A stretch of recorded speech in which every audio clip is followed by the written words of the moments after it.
ఖమ్మంలో 12 ఏళ్ల అమ్మాయి పైన జరిగిన అత్యాచారానికి నిరసనగా అట్లాగే ఇప్పుడు ఈరోజు అమ్మాయిని పరామర్శించడానికి కూడా విహెచ్పి నాయకులు కూడా వచ్చారు. ఇక్కడ అమ్మాయి పరిస్థితి అడిగి వైద్యులను కూడా అడిగి తెలుసుకున్నారు. దీనిపై మనతో మాట్లాడడానికి విహెచ్పి అధికార ప్రతినిధి రావణతుల శేషన్న. సార్ చెప్పండి, ఎట్లా ఉంది అమ్మాయి పరిస్థితి? గత 3 రోజులుగా ఇక్కడ ట్రీట్మెంట్ జరుగుతుంది.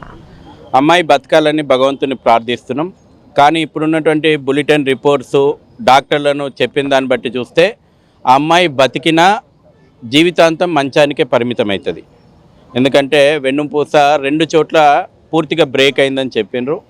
కాబట్టి అందుకే మేము ప్రభుత్వాన్ని డిమాండ్ చేస్తూ ఉన్నాం. కేవలం ఇప్పుడు మనందరం కూడా మెరుగైన వైద్యం అని డిమాండ్ చేస్తాము, లేకపోతే మంచి 2-3 రోజులు ఆ అమ్మాయి డిశ్చార్జ్ అయ్యే వరకు అందరం పట్టించుకుంటాం. మనం చూస్తాం దిల్షుక్ నగర్ బాంబ్ బ్లాస్ట్ లోపల బతికినటువంటి వ్యక్తులు ఈ రోజుకు జీవొచ్చే వాళ్ళుగా బెడ్కు పరిమితమైనారు.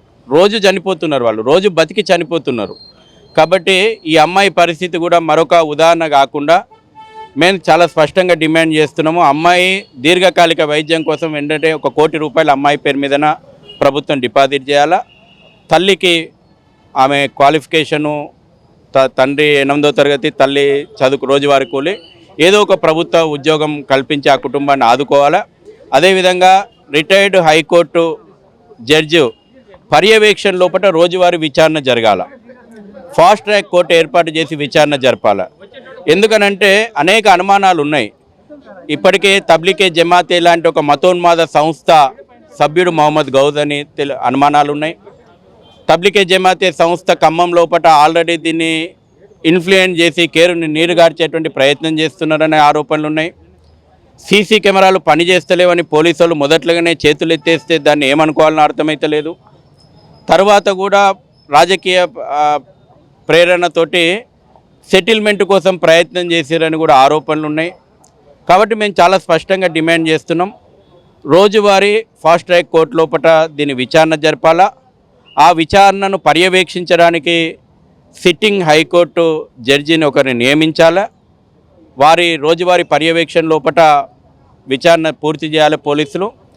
నిందితుడిని కఠినంగా శిక్ష పడేలాగా చేయాలి. అప్పుడే ఈ రాష్ట్రం లోపల మహిళలకు, అమ్మాయిలకు, పిల్లలకు భద్రత ఉంటుందని భరోసా ప్రజలకు వస్తుంది. మేము ఎందుకు ఈ డిమాండ్ చేస్తూ ఉన్నామంటే, ఇవాళ నిందితుడు ముస్లిం, మతోన్మాదంతో ఇటువంటి అత్యాచారాలు, అకృత్యాలు జరిగింది కూడా వాస్తవం. దేశంలో అనేక సంఘటనలు ఉన్నాయి, దీనికి ఆదనలేం మనం ఎవరం కూడా. ఇవాళ ముస్లిమ్స్ అంటే కాంగ్రెస్, కాంగ్రెస్ అంటే ముస్లిమ్స్ అని తుమ్మల నాగేశ్వరరావు మాట్లాడిండు, ఎలక్షన్లలో రేవంత్ రెడ్డి మాట్లాడిండు.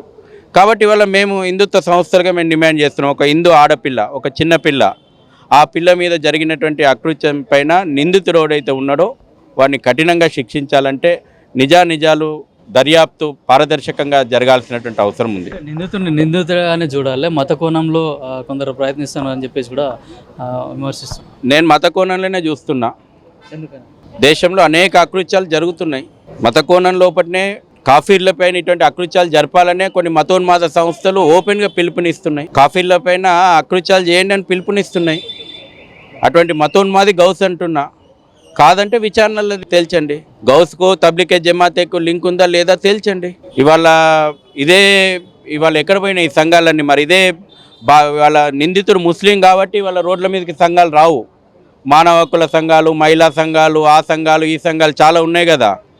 నిందితుడు ముస్లిం కాబట్టి అలా నోరు లేవదు, సెక్యులర్ నోరు లేవవు. అంటే ఇప్పుడు పేదవాళ్ళకి అన్యాయం జరుగుతుంది, ఎవరు బయటకు రావట్లేదు. కొంచెం పెద్దవాళ్ళు ఎవరైనా జరుగుతా కూడా అన్ని సంఘాలు కూడా బయటకు వస్తున్నాయి, వాళ్ళని శిక్షించాలని చెప్పేసి కూడా చాలామంది కూడా బయటకు వచ్చి మాట్లాడిన పరిస్థితి ఉంది. కానీ ఒక పేద అమ్మాయికి జరిగితే కూడా ఎవరు కూడా బయటకు రావట్లేదు. ఇదే సెలెక్టివ్ సెక్యులరిజం, దీన్నే సెలెక్టివ్ సెక్యులరిజం అంటారు. ఇవాళ బాధితురాలు హిందువు, నిందితుడు ముస్లిము కాబట్టి వీళ్ళు ఎవ్వరి నోర్లు లేవవు. మేము మాట్లాడితే మమ్మల్ని మతోన్మాదులు అంటారు. నేను మతోన్మాదిగానే మాట్లాడుతున్నా. ఆడు మతోన్మాదంతో హిందూ అమ్మాయి పైన, మహిళ పైన అకృత్యం చేసిండు. నడి రోడ్డు మీద ఉరికిచ్చి ఉరిదీయాలి నా కొడుకులను. అంటే ఒక పార్టీకి కూడా సంబంధం ఉంది, ఒక పార్టీలో కూడా ఇతను సభ్యుడిగా ఉన్నారని కూడా బయట ప్రచారం జరుగుతుంది. ఆ పార్టీ నేతలను అడగండి, ఆ పార్టీ నేతలను ఈ సమాధానం అడగాల.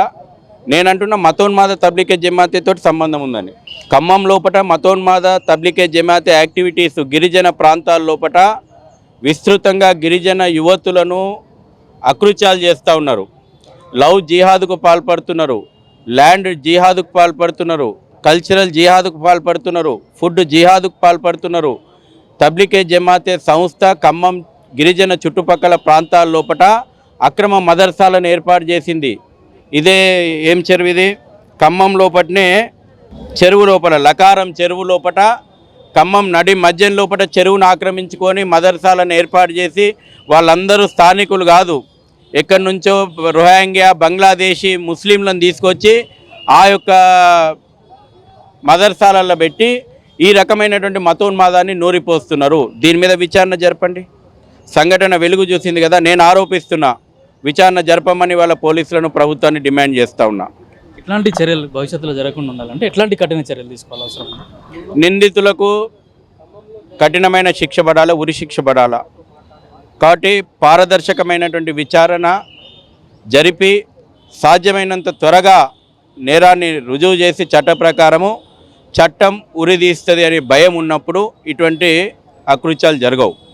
లేదంటే మేము చట్టం దృష్టి లోపల మేము తప్పించుకోవచ్చు, మాకు రాజకీయ అండదండలు దొరుకుతుంది, మాకు ఈ సెలెక్టివ్ సెక్యులరిజం అండదండలు దొరుకుతాయి, లేక మతోన్మాద రాజకీయాలు అండదండలు దొరుకుతాయి, రేపు కేసు తారుమారు చేయొచ్చు అనే ధైర్యంగా నిందితులకు ఉంటే ఇంకా అనేక మంది అమ్మాయిలు బలయ్యేటువంటి ప్రమాదం ఉంది. కాబట్టి వాళ్ళ ప్రజలు అందరూ కూడా డిమాండ్ చేయాలా. ప్రజలందరి తరఫున కూడా మేము డిమాండ్ చేస్తున్నాం, రాబోయే అమ్మాయిల భవిష్యత్తు. వాడు మానవ మృగం అండి, అటువంటి సమాజంలో బతికే అర్హత లేదు. వాని వయసు 57, అమ్మాయి వయసు 12 సంవత్సరాల లోపు. ఇటువంటి మానవ మృగాలు సభ్య సమాజంలో బతికేటువంటి అర్హత లేదు. కాబట్టి చట్ట ప్రకారం శిక్షించాలి. వాడిని వదిలిపెట్టేస్తే ప్రజలు చంపేస్తారు. ఎట్లయితే జీవస్వంలా చేసిండ్రో ఆ బిడ్డను కన్నుకోవడానికి చూడడానికి కూడా ఇష్టపడని బీసీలో ఈ బీసీలు ఎందుకు మనకు? ఈ బీసీ అనుకునే బీసీ నాయకులు ఎక్కడ పోయినరు? మరి ఈరోజు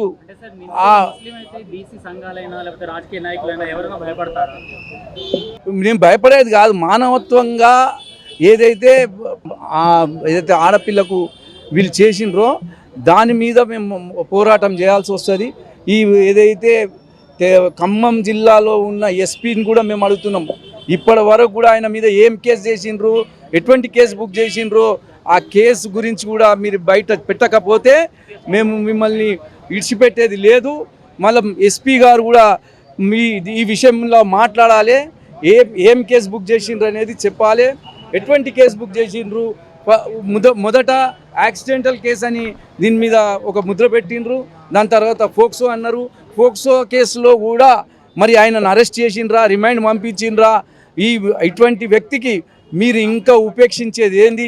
వాడు బయటికి వచ్చి జైలు నుండి మళ్ళీ బయటికి వస్తే ఇటువంటి ఎన్నో చేయడానికి ఆస్కారం ఉంటుంది.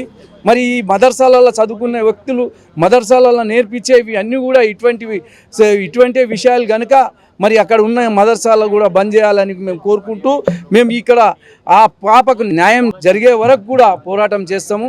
మేము ఈ విషయాన్ని ఎక్కడ వరకన్నా అక్కడ వరకు పోయటానికి కూడా మేము దీనికి రెడీగా ఉన్నాము.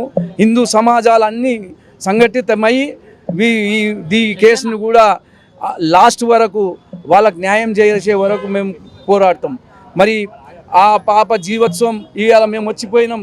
ఒక వారం తర్వాత కూడా, వారం కానీ నెల తర్వాత కూడా ఆ పాపను చూసే విధంగా ₹1 కోటి ఆయనకి ఎక్స్‌పేషియా ఇవ్వాలి. వాళ్ళ ఇంట్లోకి వెళ్ళి ఒక గవర్నమెంట్ ఉద్యోగం ఇవ్వాలి, వాళ్ళ అమ్మ కన్నా వాళ్ళ ఫ్యామిలీ కన్నా ఇవ్వాలి. ఎందుకంటే జీవితాంతం ఆ పాప ఒక వికలాంగులాగా జీవించాల్సి వస్తుంది కనుక మేము ఆ న్యాయం పోరాటంలో మేము భాగంగా మేము పోరాడతామని మేము ఈ సభాముఖంగా చెప్తాం. ఎవరైతే నిందితుడు ఉన్నారో అతని పైన కూడా కఠినమైన చర్యలు తీసుకోవాలని చెప్తున్నా. అట్లాగే భవిష్యత్తులో కూడా ఇట్లాంటి సంఘటనలు జరగకుండా ఉండాలంటే కూడా ప్రభుత్వం కూడా కఠిన చర్యలు తీసుకురావాల్సిన అవసరం ఉందని చెప్తున్నా. అట్లాగే ఎవరైతే బాధిత అమ్మాయి ఉందో అట్లాగే వాళ్ళ ఫ్యామిలీకి కూడా ప్రభుత్వం వెంటనే ఎక్స్‌గ్రేషియా ప్రకటించాలని, అట్లాగే బాధిత కుటుంబానికి కూడా ఒక ప్రభుత్వ ఉద్యోగాన్ని కల్పించాలని చెప్పేసి కూడా డిమాండ్స్ వస్తూ ఉన్నాయి. కెమెరామెన్ కిరణ్తో కిరణ్ కుమార్, నేమ్స్ హాస్పిటల్, హైదరాబాద్.